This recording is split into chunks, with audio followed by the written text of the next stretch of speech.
Good night, my beautiful princess. Sleep well. I love you more than anything in the world. Section 6.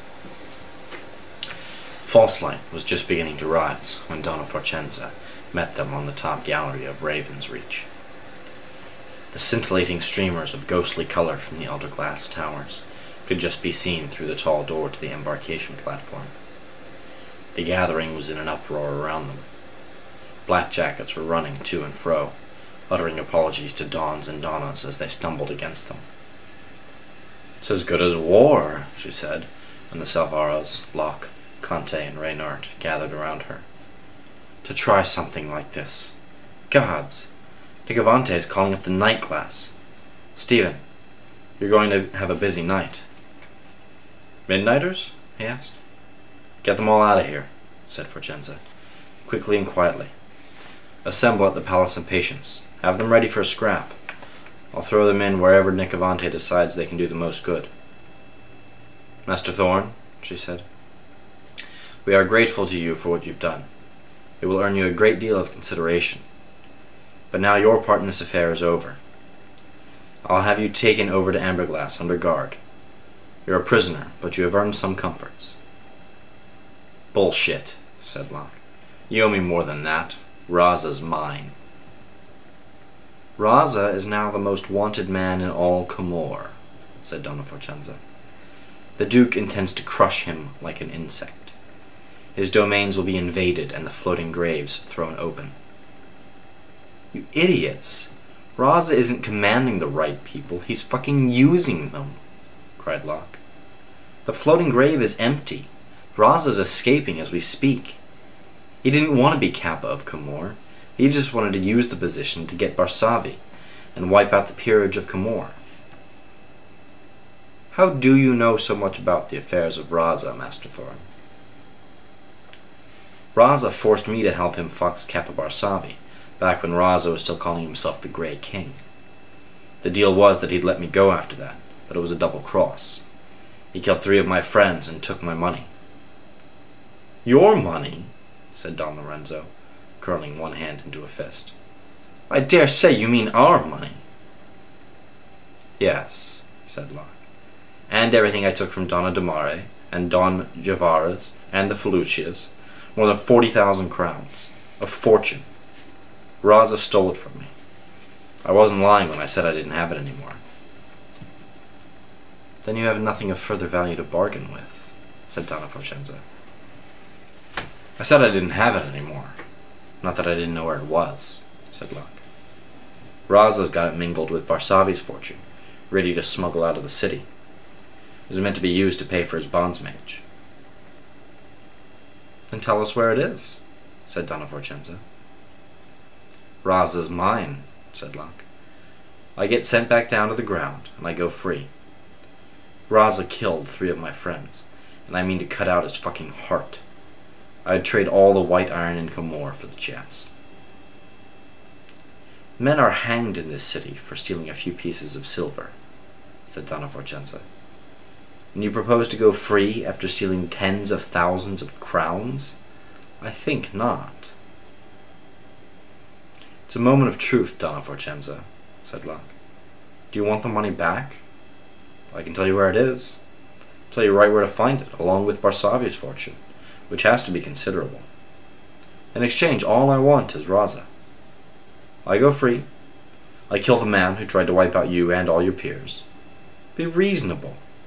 Now that you all know my face and my voice, I can hardly return to my old career, at least here in Comore."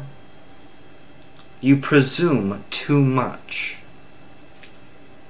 Did the spider of Comore prevent Caporazza from filling Raven's Reach with enough wraithstone to gentle the whole fucking city? No. That was the thorn of Comore. Thanks very much.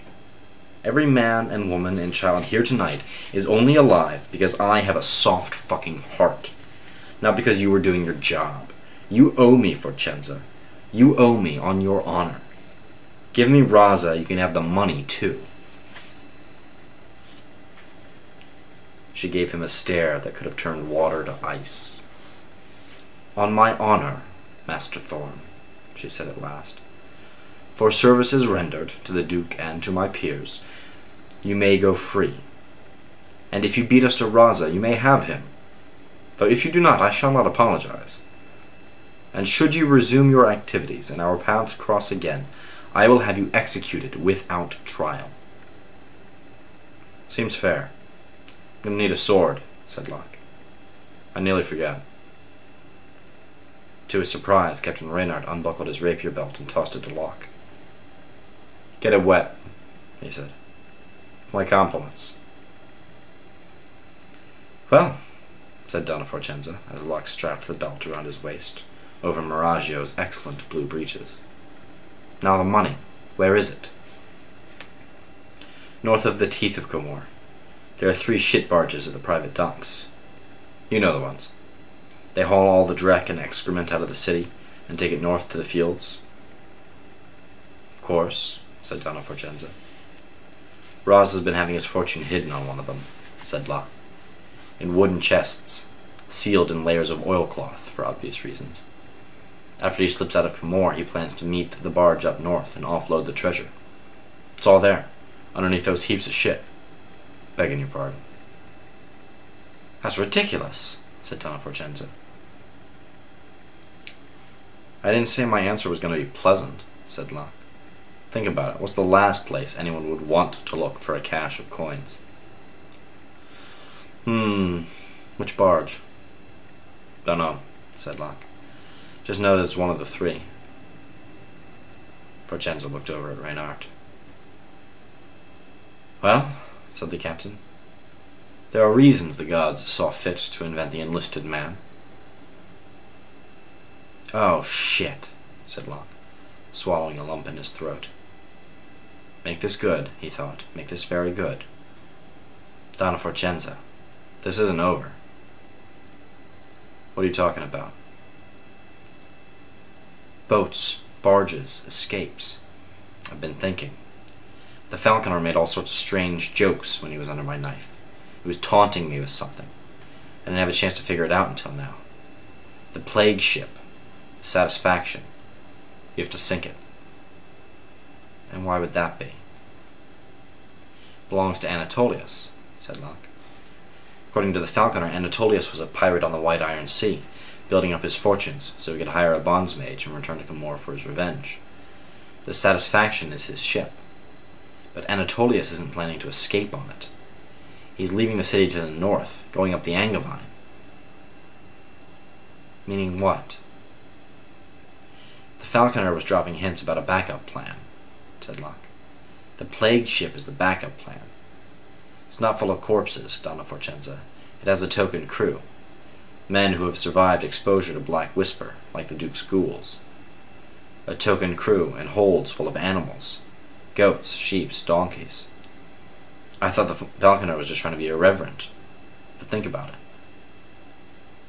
Animals can carry the whisper, said Reynard. Yes, said Locke. Doesn't kill them, but they can sure as hell give it to us. Sink that fucking ship, Donna Forcenza. It's Roz's other stroke. If he finds out he failed to wipe out the piers, he may attempt to take his revenge on the entire city. His last chance. Madness. Oh, they're calling.